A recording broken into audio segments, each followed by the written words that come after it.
Test 1, 2.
Medford City Council Committee of the Whole, February 3rd, Sorry, everyone. February 3rd, 2026 is called to order. Mr. Clerk, please call the roll. Councilor Callahan. Councilor Callahan is absent. Councilor Lemming. Here. Councilor Mullane. Here. Councilor Scarpelli. Councilor Scarpelli is absent. Councilor Singh. Here. Vice President Lazaro. President Bears. Present, and Councilor Callahan is present. Ah. All right. Action and discussion items. 25189 offered by President Bears. Amendment to Chapter 2, Article 5, Division 2, Medford Standard Compensation Ordinance. We discussed this at the end of last year. This is a proposal to put a standard compensation provision in our city's procurement ordinances. We've had a procurement issue where we had a union contractor, a contract went on to bid, and a bunch of our union custodial staff, contracted custodial staff, were let go. We later learned that this was essentially a procurement issue, and we have been working with the labor union that represents these workers to update our ordinances to make sure that union contractors and their employees have a fair shot at any contract that we're seeing, and that all of our contracted workers are receiving fair pay and benefits.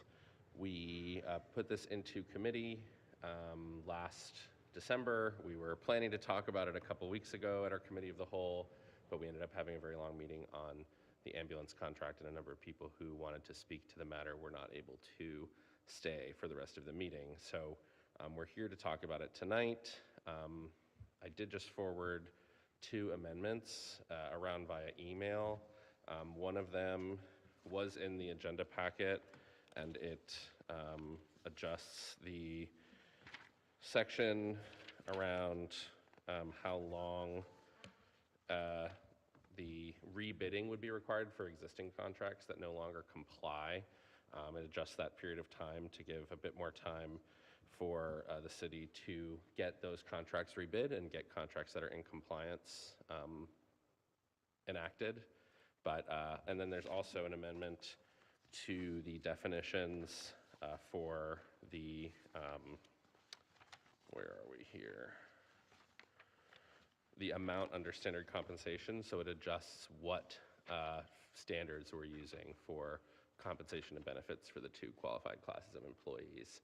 We do have some representatives from 32BJ SEIU with us, including the Executive Vice President, Kevin Brown, who's here with us, and members of their policy team are with us on Zoom as well.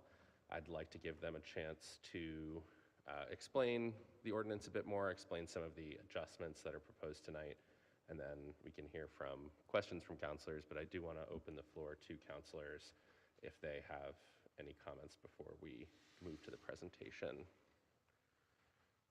Vice President Lazaro. Thank you. I appreciate you bringing this forward. I think this is a really great solution to the issue that we faced in the city. It seemed like it was a negotiation issue. It seemed like it might have been a problem with cutting costs, but it seems like what it really was we needed to just solidify a floor for the way that we are making sure we're taking care of the people that work for the city, and it's a very standard thing that we should be ensuring that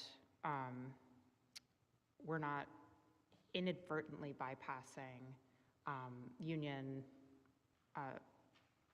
workers who have fought to be paid a living wage in the city. And I appreciate how carefully this was done, but I'm very curious to hear more from the union representatives. And I haven't had a chance to review the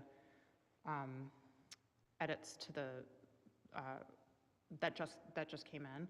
So I'm wondering if President Bears can speak to how those changes will impact the total ordinance.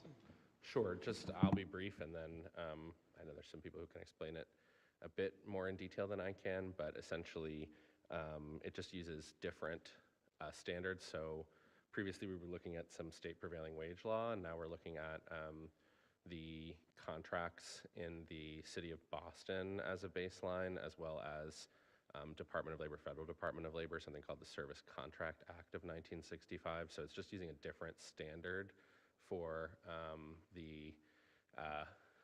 how the wage floors will be determined and benefits floors will be determined. And then the only other piece that's changing is how long the city and the procurement department would have to rebid contracts that aren't in compliance with that.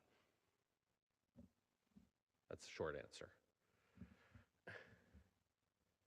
All right. Yeah, we do have representatives from 32BJ here with us. If they'd like to speak, and then I know there's some folks on Zoom as well. Welcome. Did I push? You're good. Okay. Thank you very much for the opportunity to share with you tonight. Thank you to Council President Bears and to all the council members. You know, we had 14 members who were basically fired last year when the contract at the schools went out for bid, and they awarded it to the lowest bidder, which is a company that paid minimum wage. Our members made more than the minimum wage with some benefits, and the new company underbid them, and you were forced to award it to that company because they were the low bidder. So the prevailing wage ordinance that's before you would help to remedy that situation. And what it does is create a level playing field where all the contractors are bidding on the same wage and benefit levels, and you take the wage and benefits out of the bid process, and companies are competing on their ability to manage a contract, their ability to buy, you know, supplies and other things, and how much they pay the managers of the company, but not of the basic workers, and which we think is a very important premise, that you shouldn't do the race to the bottom. And because public contracting almost always not always, but very frequently requires lowest bidder, then you'll get a minimum wage contractor. So this avoids that. As the council president very articulately just stated, when the bid goes out, they either use the greater of the Service Contract Act wage or the prevailing wage, which is paid to about 13,000 janitors in the metropolitan, well, the state of Massachusetts, and, you know, for the most part, metropolitan Boston area. And just takes the greater of those two for wages and benefits and implements it, and it's a level playing field. However many contractors bid, they bid, but they're not bidding to underbid the work based on how low you can pay the workers. So we think that's great. Great. So I have colleagues who are on the phone, or on Zoom, I guess, who are much more articulate than me, who can explain a lot better the process. Great.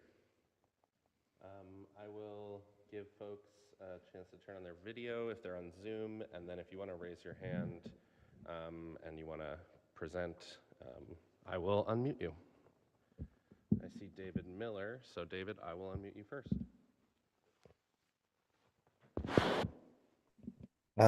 Yes, as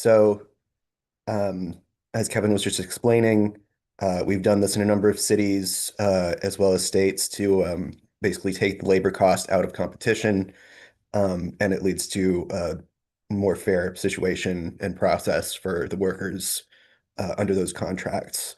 Currently, the way that this works, we can point to Cambridge and Boston as good examples.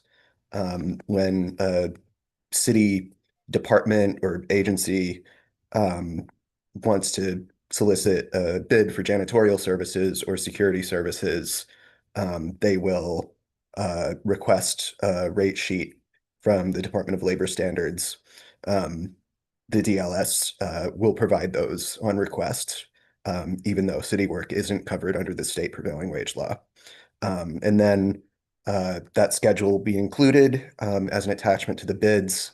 It spells out very clearly what the rates are for each year. And then bidders can submit a costing plan that reflects that. Rob, do you want to jump in here? Go ahead, Rob. Yeah, so I can just speak to the amendments that were recently made to the wage standard. And basically, um, we had originally looked at the language that Cambridge had, which ties the wage standard to Massachusetts General Law, Chapter 149, Section 27H. But because of Medford's location, it would have actually ended up with the contracted workers at the school making less than they had been making previously.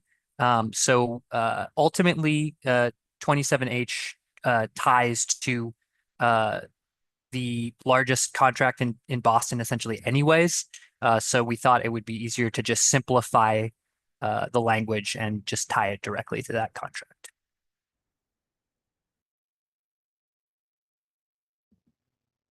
Thank you both, and I appreciate your research on this.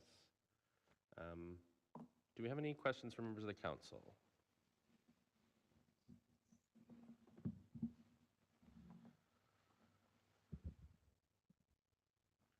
Seeing none, we do have our procurement director, Maxwell, and our facilities director, Paul Riggy, here, and I do see Paul's hand. So, Paul, I will go to you.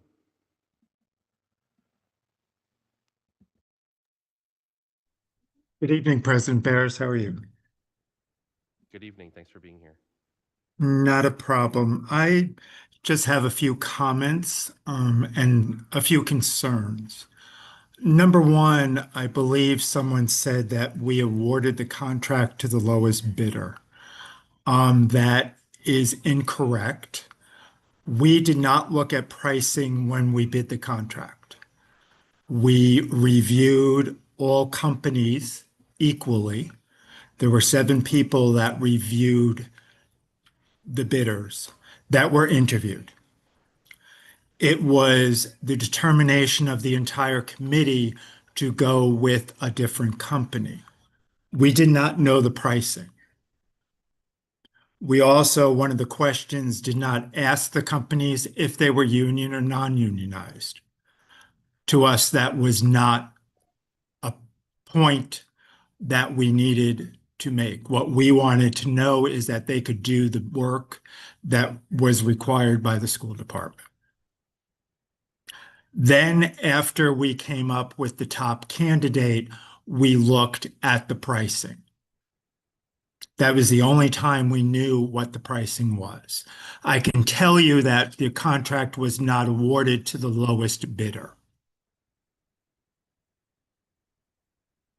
So that's number one. Number two, all employees of that former company were offered the opportunity to work with the new contract holder. They were allowed to interview for positions and if they wanted to and were deemed worthy to hire, they were hired for positions with the new contractor. It wasn't our intention to put anyone out of work. We were looking for the contractor to do the best job for the school department. Number three, the city of Medford has no way of getting the prevailing wage rate. I tested this theory 2 weeks ago where I requested the prevailing wage for janitorial services. It was denied by the state. Reason being, we are not covered by prevailing wage. So I have no way of knowing what a prevailing wage is for janitorial services. Boston sets a wage. They do not use the prevailing wage. Number four, if the wage the city of Medford sets is lower than what the contract holder pays, are we telling them to pay their employees less?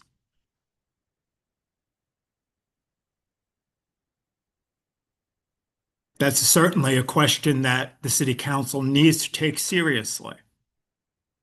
I do not ask the contract holder what they pay their employees. My expectation is that they follow the letter of the law. Employees are paid benefits that they're entitled to and get paid a fair wage.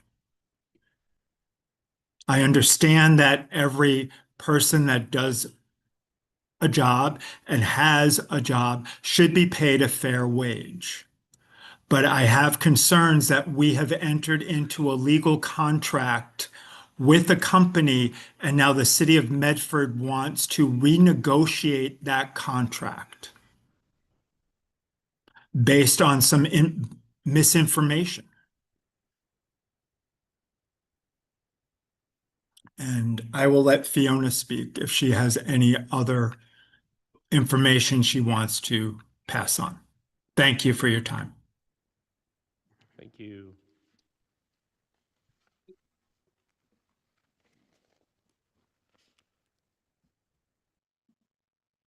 Director Maxwell, if you'd like to, feel free to raise your hand or come on video. We can recognize you.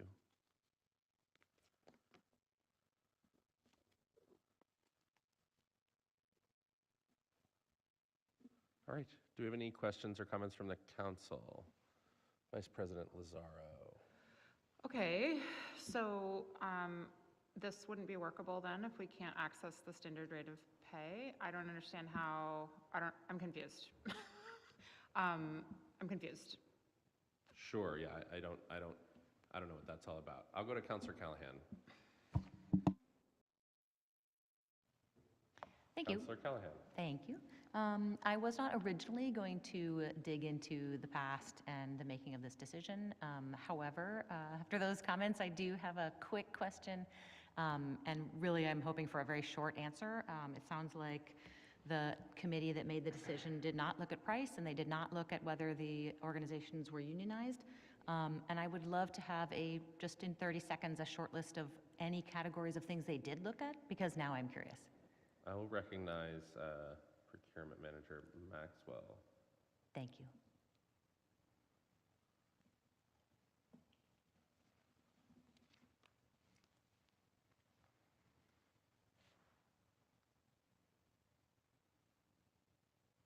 And I've asked you to unmute. I noticed you did have your hand up.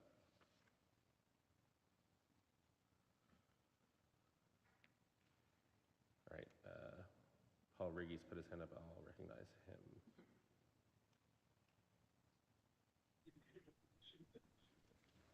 Hi, Councilor Callahan. Thank you for the questions. We had some requirements that we asked all vendors to provide to us when they came to a meeting. One was to give us a PowerPoint presentation of what their company could provide for the city of Medford. Unfortunately, the incumbent company did not provide us with that PowerPoint presentation. We then interviewed the companies and asked them very pointed questions about how they go about cleaning a building, the processes they use. When the incumbent was asked about how many people they had working in a certain building, they couldn't answer my question. They didn't provide a lot of information during the interview process, where the other companies were very forthcoming with information when we asked them. We asked them about cleaning styles. How do they handle their supplies? How do they handle if there's a snow day and getting buildings cleaned? How would they handle summer work? Our interview questions were very fact-based and based on cleaning processes and how they go about working with the staff in the buildings and how they report problems if they find problems and how they have supervision of their staff and how they provide that. And if they have a supervisor that inspects the work of the people that are in the buildings. So we never asked them during that entire process if they were unionized, and the pricing was in a sealed envelope and was not unsealed until we made our decision. So they came in, the proposals and the pricing came in two separate envelopes. The only thing we opened, that the procurement office opened, was the actual proposal with how many people they planned on each building, how many man-hours per day, per week, per month, and those kinds of things. The pricing was left in another sealed envelope. Councillor Callahan. Thank you. Thanks so much. That was very helpful and informative. I would love to hear where in the process this is. Can you explain how much legal review it's had, even informally, not necessarily even the city legal review? And it does seem like, and I should have said this up front, that I fully appreciate President Bears, your long relationship with unions and your experience there. I appreciate that this is coming to the floor. I think it's, really important, I think, to a lot of folks who live in Medford. I know a lot of people here in Medford are pro-union, myself included, and want to make sure that that workers are supported and are able to, work in a union-supportive workplace. So I am inclined to support generally this kind of legislation. So, but I would love to hear a little bit more background about sort of what stage this is at, who has been consulted in it, and just a little bit of background. That'd be great. Thank you so much. Yeah, sure. And I mean, I think like if we're getting into what contractor's good, what contractor's bad, what company we're defending or not defending, and I think that's like missing the forest for the trees big time on this, right? I don't care what some contractor does. I want us to get the best services to the city, but I also want to do that while we uphold our basic values, right? Which is that we want workers to make a living wage, to have benefits, and we ideally, I would like those workers to be unionized, Yep. right? Have union representation. And this ordinance very clearly says that those are values that we care about here in Medford, that we want to set a floor so that anyone who bids for a contract with the city of Medford has to meet the same labor standards, that labor peace and supporting union workers is a value that we have. And, I don't know, I've never spoken to anyone from any contractor, right? I've never spoken to some company that says, oh, we're mad we didn't get this contract, and that's why we're here. All I know is that there were 14 union workers who worked for our schools, cleaning them, and if their management wasn't doing the right thing by the schools, that's one thing, but that doesn't mean that those workers should have to lose their union rights or lose their jobs to keep doing the work that they're doing. So that's what this is about, first and foremost. How do we set a floor? I'm confident that we can get the data that we need to get to understand what that wage floor is.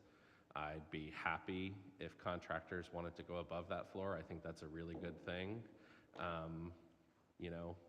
But I think we also all know how cost minimization and capitalism works, and the fact that we've decided that these kind of jobs should be private and we should contract them, that means we have to put protections in place around that, and that's really what this is about. In terms of legal review, again, I've worked with the team at 32BJ. There's very similar ordinances in place in neighboring communities to make sure that when contracts get bid, there's a wage floor, and that we try to make sure that the companies that we work with are union. Those are values that I have. I think those are values that Medford has. And that's where it is in the process. If there are questions, we have some experts right here who can tell how do we get the wage rates, right? I don't think that's an unsolvable problem. And I'm not saying that that the process for this, I'm not saying it was good, but obviously the rules were not in place to make sure that that union workers didn't lose their jobs. So that's really where it's coming from my end. I know I did see a hand from one of the policy team folks at 32BJ. I don't know if you want to talk about how it's possible for cities to access the wage rates that we're talking about. I think that would just be helpful information to make sure everybody knows how they can get the information they would need to set the floor for bidding. Not sure if it was David or Rob, but feel free to wave. Rob, go ahead. Thank you. So with the new amendments, the wage rates will be easy to figure out because it's the greater of the contract covering the greatest number of janitorial workers in Boston, assuming that covers at least 500 workers. All of those contracts are publicly available, or the SEA rate, which again is accessible through the federal government's website. Thank you. I'll go to Vice President Lazaro. It does seem to me that the wage rates are not that accessible.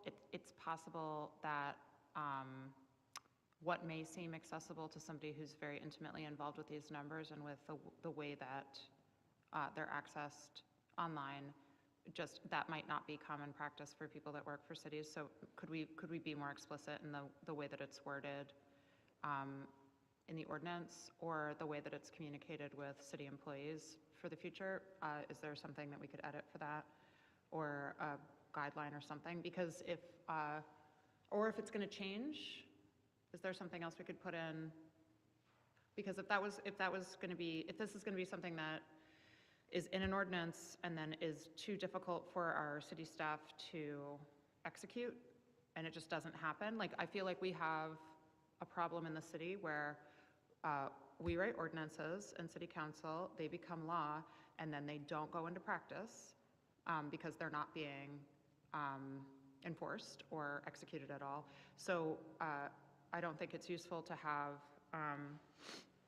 an ordinance that people can't make come to pass. If we can hear from city staff about, like, if this is not something that they can do, then there's no point to it. I mean, I think we're talking about emailing links. So I don't think that that's hard to do. If it's emailing links, that's one thing. But if it's in an ordinance and if it will be changing, if there's some like standard thing if there's something that people can go back to over the course of years to see, if Boston sets their rates, right, the hourly rate paid to workers in the relevant classification, right. I mean, it seems clear to me. I want to know that if we're going to put this into our code of ordinances, that it's going to be carried out. Yeah, I'm happy to recognize someone, but I just want to say, like, cities are doing this. It's doable. If we need to contact another community that's doing this to understand how they access the information, I think that's eminently doable. And I agree with your observation that we pass ordinances and then enforcement doesn't happen in many cases, but I don't think that's because the information isn't available. I saw Councillor Lemming and then Councillor Callahan. I'd just like to push back on the idea that we shouldn't put things into law because we don't think they'll be. I would like to push back on the notion that we shouldn't put things into law just because we don't think that they'll be executed. If they're not being executed, then that's not our fault. It's the responsibility of the executive branch of city staff to enforce laws that are put on the books, and if they turn out to be unenforceable or illegal, then it's the judiciary who would strike that down. So that's a thought I'd like to put out there. Councillor Callahan. Thank you. Just another question. I was reading through the standard hourly rate of pay, and it may be that this is just legalese that is a little more complicated than I understand, but it does appear that that it is now the greatest of the following. And tell me, is this one of the ones that got updated, got changed? Great. There's an update in your email. I looked, and I apologize that I'm maybe not. It's just not right in front of my eyes. Can I ask my question? Then you can just tell me if this question is moot now because it changed. So it looks like it's the greatest of three things. The first is basically the Department of Labor standards, rate of wages. The second one is the hourly rate paid to workers in the relevant classification under a preceding building services contract, I assume in Medford. And then the third one, and this is standard hourly rate of pay for covered janitorial services employees. I know this entire thing is both janitorial and security, but this is under janitorial. And the third one is very specifically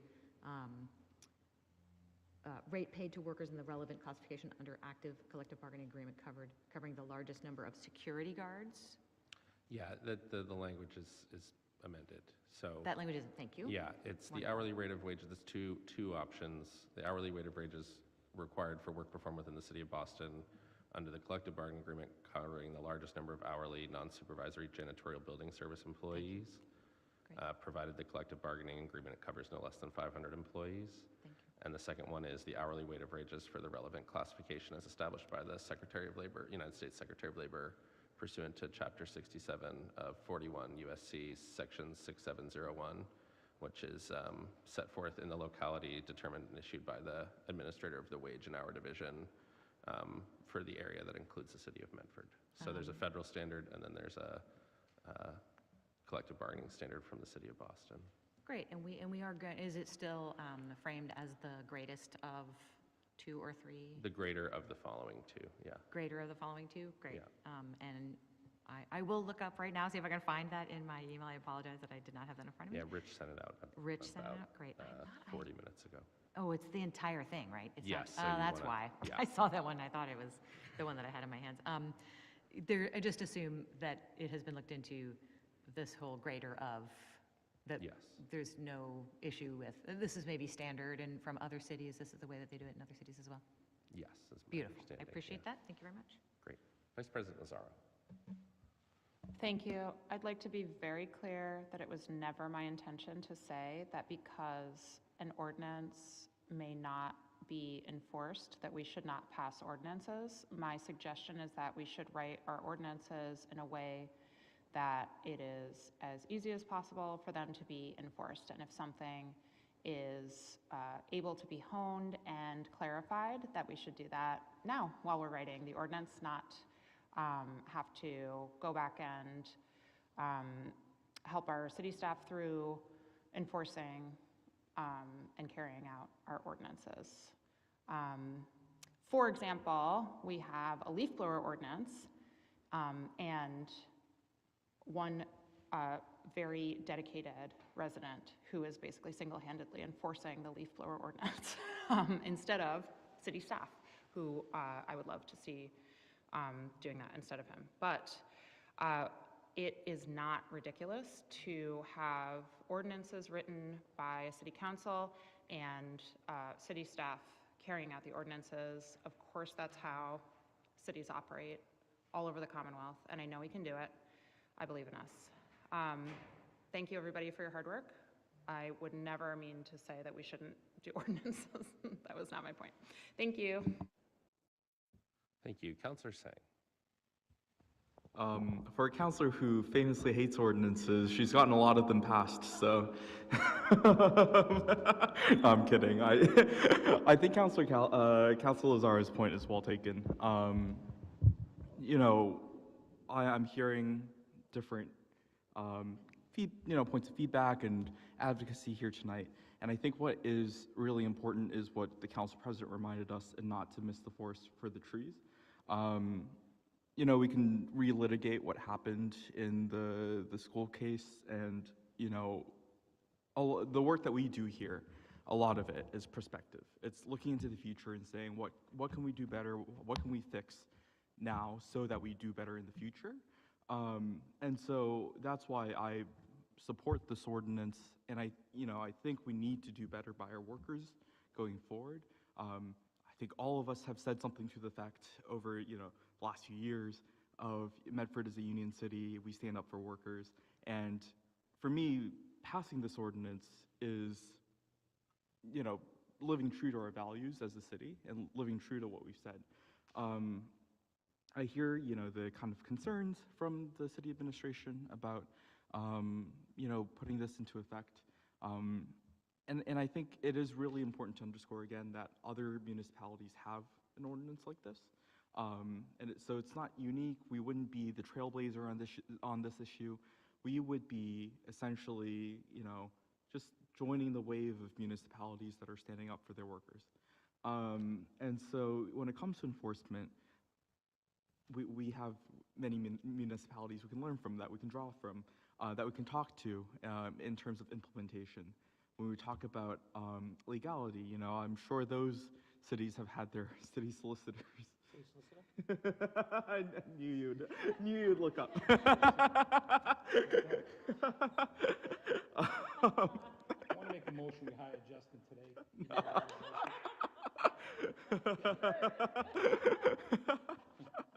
But you know, they've had legal, you know, their city's council review their ordinances as well. So when it comes to that question of legality, I'm just not as worried about it right now because, again, other cities have done it. They've reviewed it as well.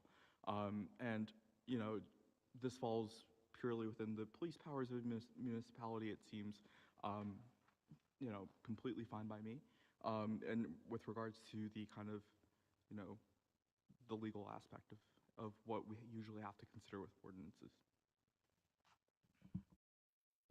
Thank you, Councillor Sang. I'll go to our Procurement Director, Fiona Maxwell. Hi, good evening, everybody. Thank you for giving me the opportunity to chime in. I'm here making all kinds of notes, and I'm going to apologize for circling back around, but I do want to circle back around to the beginning of the meeting and some other participants' comments, as well as some other comments made about the procurement process. And I might reiterate some of Paul's points that he shared.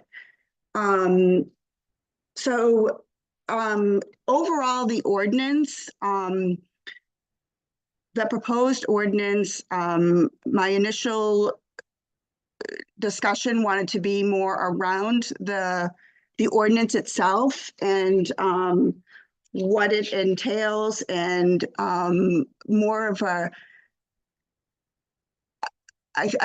it warrants more time for consideration from a procurement perspective.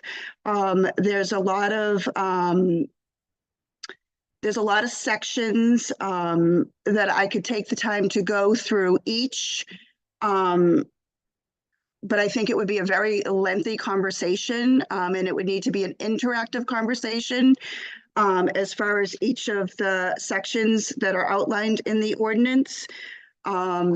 And especially when it comes to the responsibility and the maintaining and the monitoring and the enforcing of the procurement department.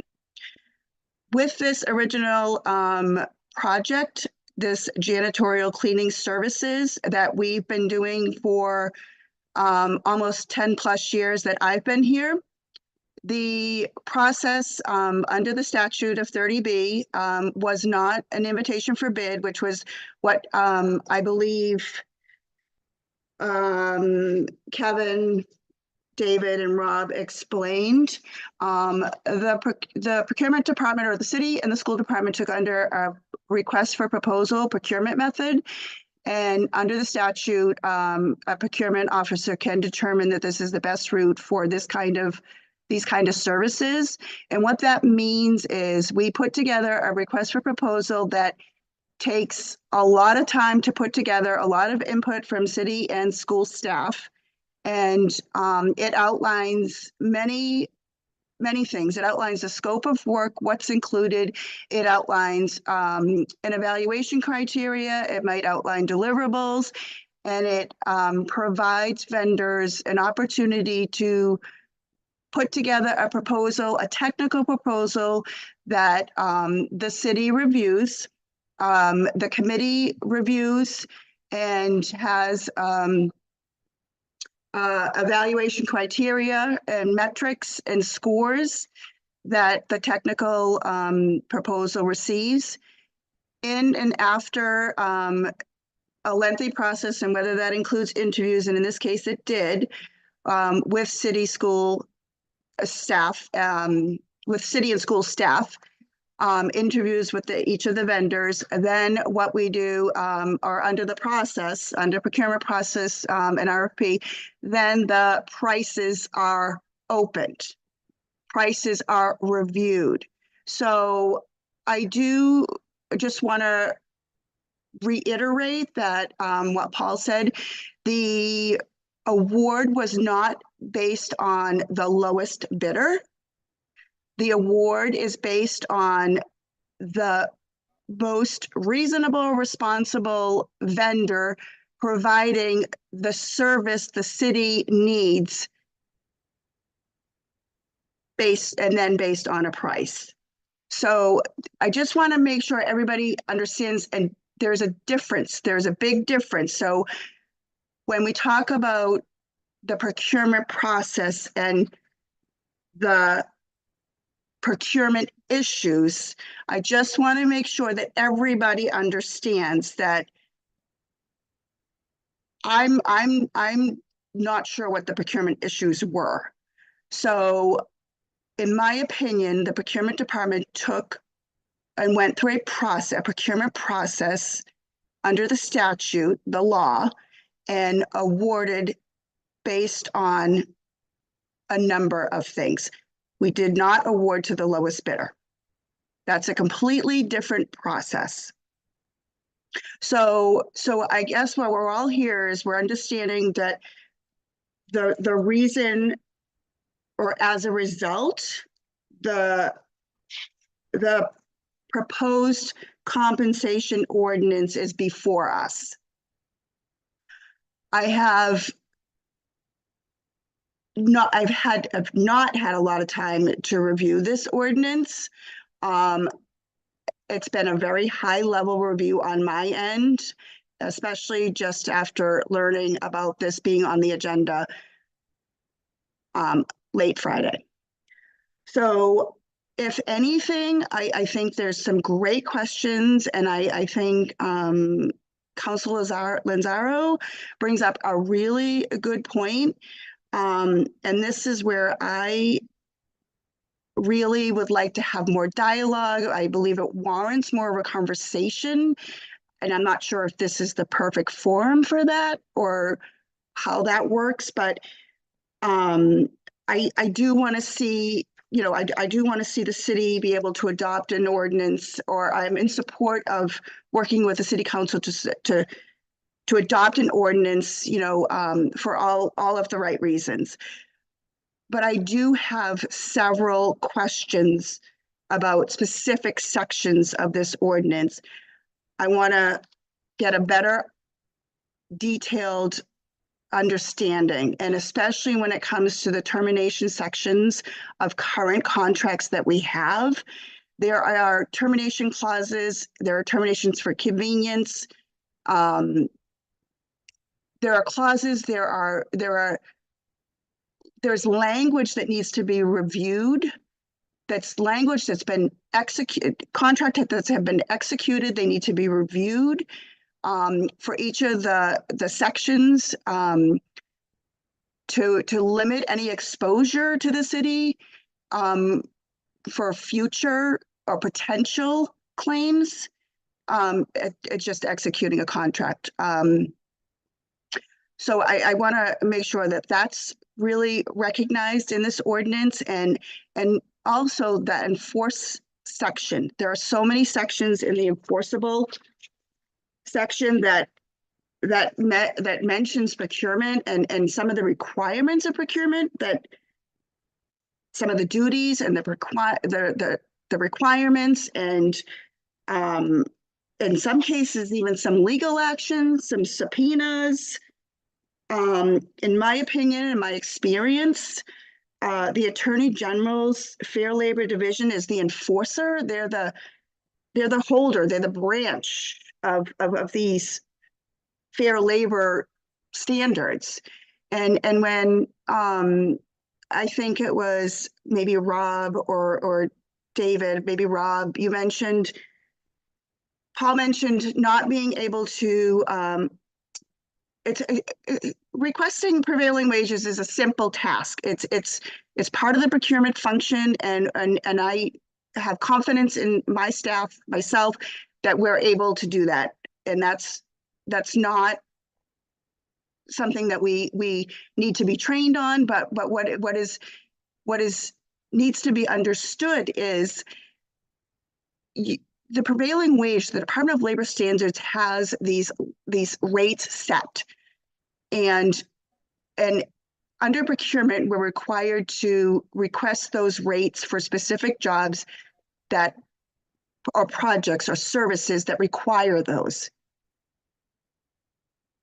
The Department of Labor Standards does not recognize that janitorial services for municipalities, schools, cities, and towns applies. So I understand what the ordinance is ultimately trying to do, but that's part of my first question, like, where are these labor standards? How are these labor standards being computed? Where are these labor standards? I believe, Rob, you said something about SEA rates or Boston's contract. Are we looking to look at Boston and look at their contract rates they're paying their janitorial?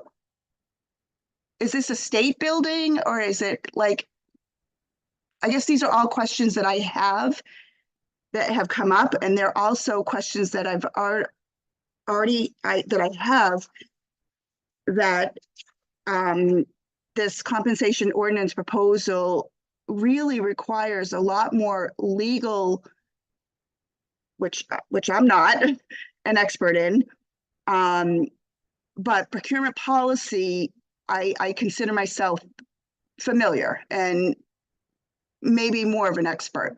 So I would like the opportunity to talk further about some of those procurement policies. I can go through, the whole ordinance if that's what you want, and we can take a look at each of the sections and talk about some of the questions I have, but I'm not sure if this is the exact forum to do that. So I would request that we have some more time as a group, or maybe procurement has an opportunity to have some input with the proposed ordinance. Thanks, Fiona. I appreciate your comment, and I just want to note, this was put on the agenda 6 weeks ago. Councillor Callahan made an amendment to get that to the administration for review to be provided. If you have written review and comments, I mean, that would be much appreciated. It sounds like, given the level of comments that you have on this, that would be the best way to go about it. I'm sure I can also put you in touch with some folks from 32BJ, some folks from some of the other cities where they do this. To your question specifically on how this would be computed, one of them is there's a law called the, excuse me, my computer just froze, but I want to get it right, which is the Service Contract Act of 1965. The Department of Labor's Wage and Hour Division and Employment Standards Division puts out information on that every year, talking about the rates. Yes, another option was looking at collective bargaining agreements for the city of Boston to look at rates. So those were the two options presented here. But I really just want to note, and I hear your questions. It sounds like you have detailed comments. We did ask the mayor and the chief of staff and the administration to send this to you 6 weeks ago. And if that didn't happen, that is unfortunate. So that is really where we're coming from on this. I think, you know, if you have the questions and written comments that you've put down, you can feel free to forward those to us right away. And, you know, I personally would be happy to put you in touch with Rob or David or folks from communities like Somerville or Cambridge or other cities. Their procurement departments, you know, they have very similar ordinances in place. So I think it is a way that we can get you the information and answers to the questions that you're asking. Vice President Lazaro. Thank you. I appreciate a lot of what you were saying, Director Maxwell, and I think that ideally these committee of the whole meetings are to delve into just one issue. We have a whole hour at least. On other nights we could have even longer if it's the only meeting that's scheduled. This one is right before our regular meeting at 7, so we are sort of crunched for time. But the goal here is just for us to talk about this ordinance. So we can go super in depth, and it seems like we'll have to push off the rest of the conversation to another time, but we can, the thinking is that we'll be able to go through and think through every potential outcome of this ordinance so that we make sure that we get this right and address all of the concerns of city staff before it moves forward. That being said, it's nothing about the ordinance is even about like did it go to the lowest bidder. It's just, and we were never part of the negotiation process, so the assumption for us was probably that, oh, like, you know, maybe the employees of this in this new contract had received lower wages, and that's why we heard from so many staff that were let go or that did not want to work for the new company because their contracts would be for less money, and that's what they told us. So our assumption was that it was a lower bid.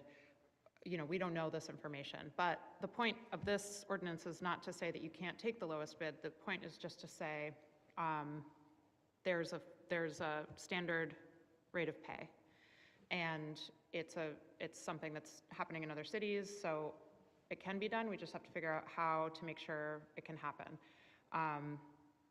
And that's why we're hoping to have these conversations now and make sure it's doable for everybody in the city, and that it makes sense for our employees, our city staff, and that the legislation makes sense. So I appreciate what you were saying. I would motion to maybe table this and have another committee of the whole in the future when after the procurement office can send us comments and questions, really just as many comments and questions as possible with as many specific requests as possible. That would be something that they would be asking for us to incorporate into this if necessary. But I mean, that's also complicated with open meeting law. Is that allowed to happen outside of the meeting, or can they just send to the clerk? I mean, I'm happy to connect Fiona directly with the folks that we have who are experts who can provide information, or Right. you know, we could talk to our school committee member, Master Boney, who knows all the finance and procurement people in Somerville. He's an incredible resource for this sort of thing. You know, yeah. so I think there's a lot of options there, but I think, of course, that then a written memo could be sent to us, but Right. yeah, so And those are we all would options. love to get the feedback so that we know what proposals are being offered by city staff to address the concerns so that we can make sure this works for everybody. But we need to know what the concerns are. And it's not going to be like, no, we can't do this at all. Like, this will never be something that will be considered. Thank you. Councillor Callahan. Thank you. I was going to make a motion. I was going to, first of all, just describe that we have in the past with other ordinances, like our 3 rodent control ordinances, the sponsor of those ordinances did work directly with our staff to, you know, see what their concerns were, and I think that is just a faster and a faster way to go that does not run us into OML. So if the sponsor of this particular bill is amenable, and I think that was already just suggested, to putting together whatever meetings are necessary for the procurement department to get questions answered, be able to say any concerns, workshop this. I would move that we keep it in committee for one more session and also have some legal review. Okay, we have dueling motions. I do see Fiona's hand is still up and Paul's hand, so Fiona, I'll go back to you and then we can go to Paul. Thank you. Excuse me, I just had a major cough. Thank you. I appreciate the conversation and the motions. So I just want to be clear that I understand President Beers. I'm just thinking about a timeline. And so I just want to make sure I'm clear on the direction moving forward. Is this a discussion that, or would you like me to send you comments that I have under each of the sections? Or is it a dialogue or a conversation that I would have with you? We will connect. I'm going to put you in touch with some people who can answer the questions better than I could, but I will connect with you after the meeting to do that. Okay, because I would like to suggest that we look more closely at, if it's Boston, Cambridge, or Somerville, you know, what their ordinances, what their language is, and how, especially how, you know, their procurement department sort of monitors, enforces, and works through them. Sure, happy to do that. Yep. Okay, great. Thank you. Thank you. I'm going to go to our facilities manager. Thank you, President Bears. Two comments. I think the act you mentioned is what prevailing wage has turned into. I think that was the original prevailing wage act. Number two, the city of Boston, if I remember correctly, they create their wage themselves. They have an entire office that monitors it, updates it every year. They also require all their vendors to submit weekly certified payroll. That's how they track it. They do not use any outside organization to develop this wage. They do it all in-house. Great. Thank you.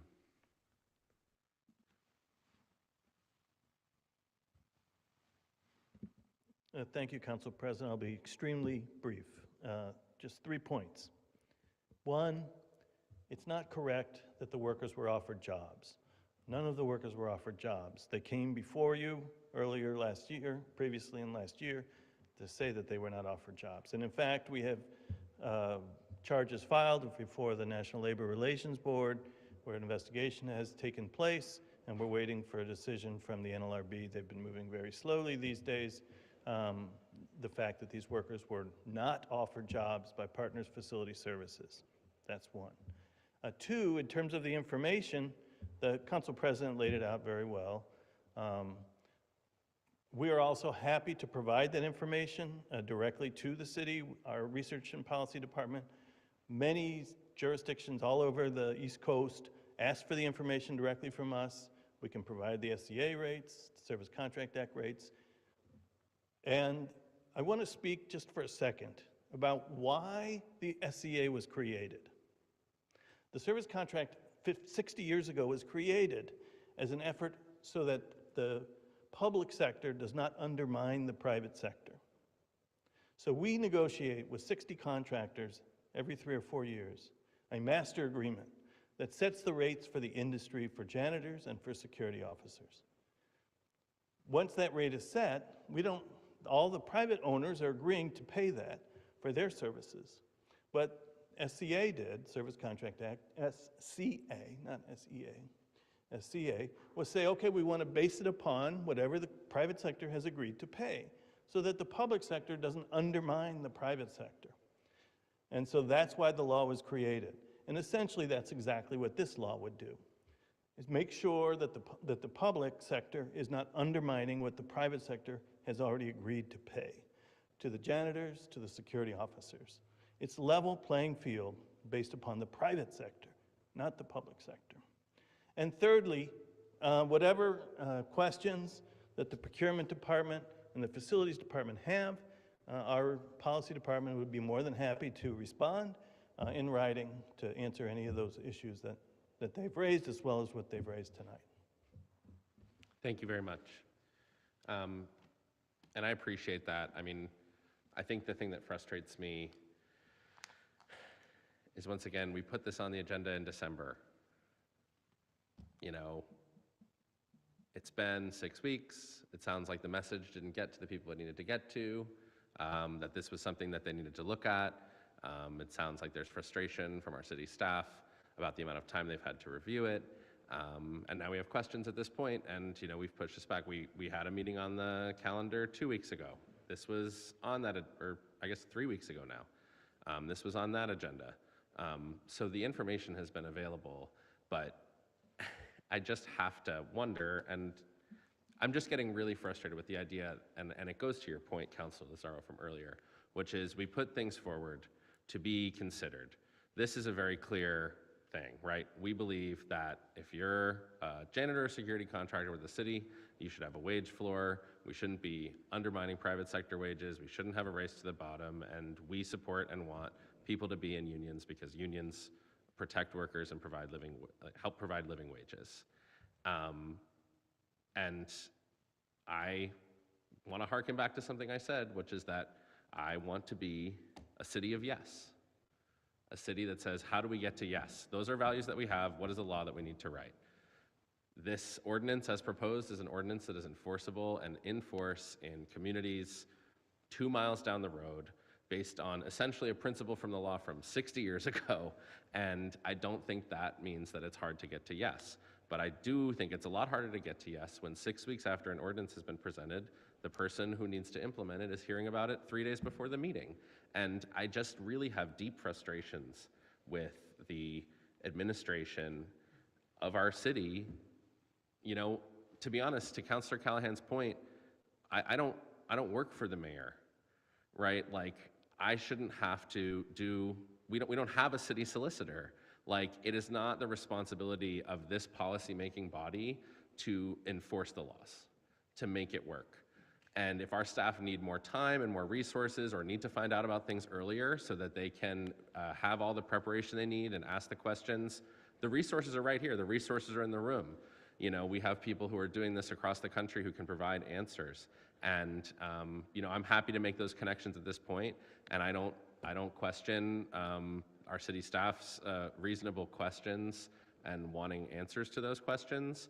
But this body took a vote 6 weeks ago to have our administration work on those answers, and it sounds like the people who needed to provide those answers were not made aware that they needed to do that work.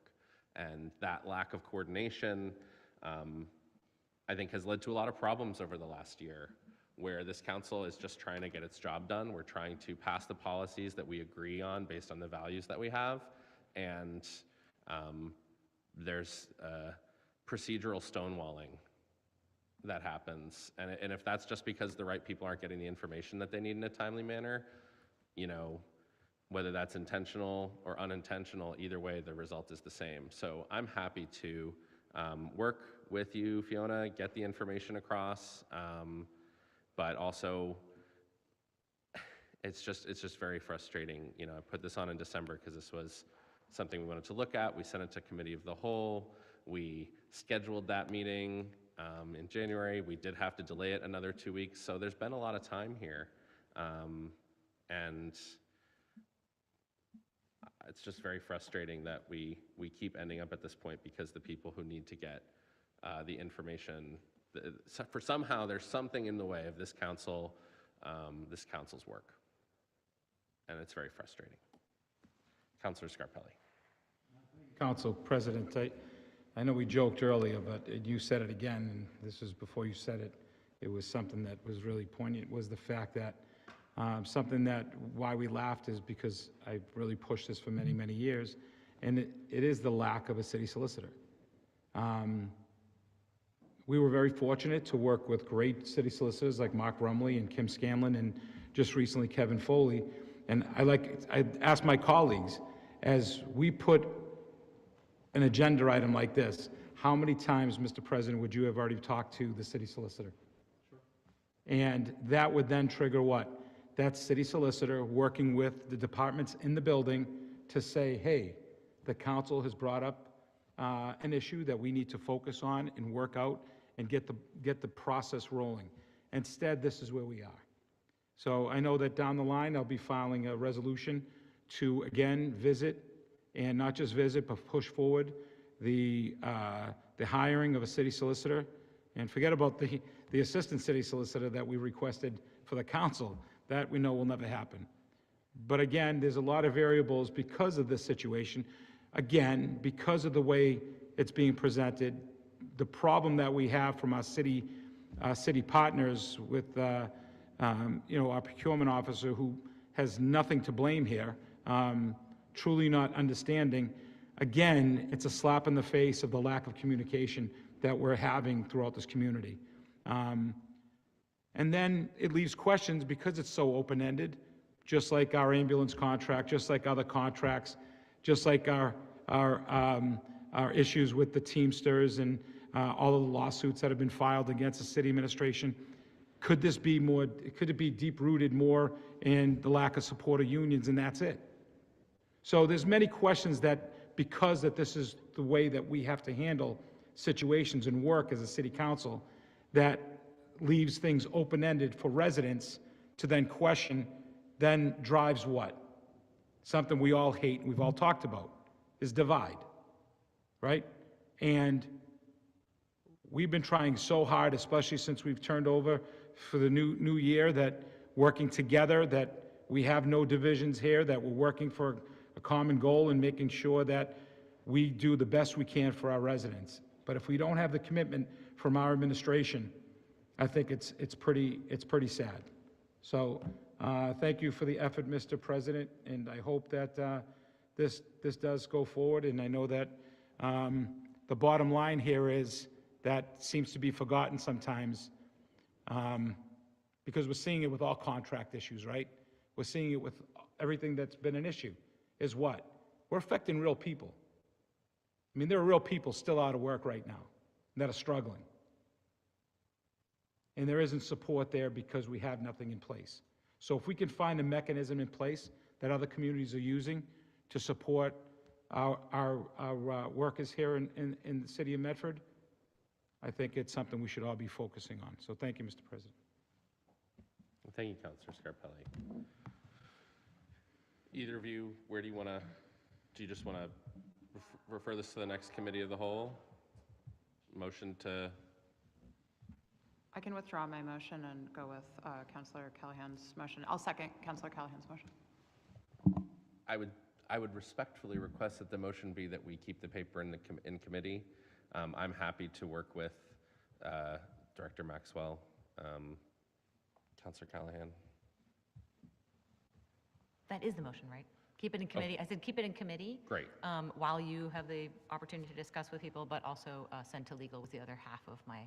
Right, that's the motion from 6 weeks ago, right? Did we request that it go to legal 6 weeks ago? It was requested to go to legal on December 16th. And did it go to legal? It was sent to the administration. We haven't received a reply. Okay. I mean, I could re-request to go to legal, or I could not. It's already requested. So, Okie dokie. Well, then we don't we'll have just... a representative from the mayor's office here. Sure. So it'll be in the committee report as it was in the records from the 16th. Okay, then keep it in committee. Yeah. Again, like... Keep it in committee and adjourn, because I know we're late already for our next meeting. Sure. I just really want to say that, like, we don't stop doing our jobs because the mayor doesn't hire a city solicitor. Like, we have to pass laws to execute the policies we were elected to execute. And my personal feeling on that is, especially when we have a law or a policy that another city right down the road is executing well, that's something that we can approve. I wish we weren't coasting and drafting on the work of other communities because we don't have our act together, but we need to have this policy in place. So that's just my 2 cents. On the motion of Councillor Callahan to keep the paper in committee and adjourn, seconded by Vice President Lazaro. All those in favor? Opposed? The motion passes. This meeting is adjourned. We will reconvene in our regular session in about 5 minutes. Thank you.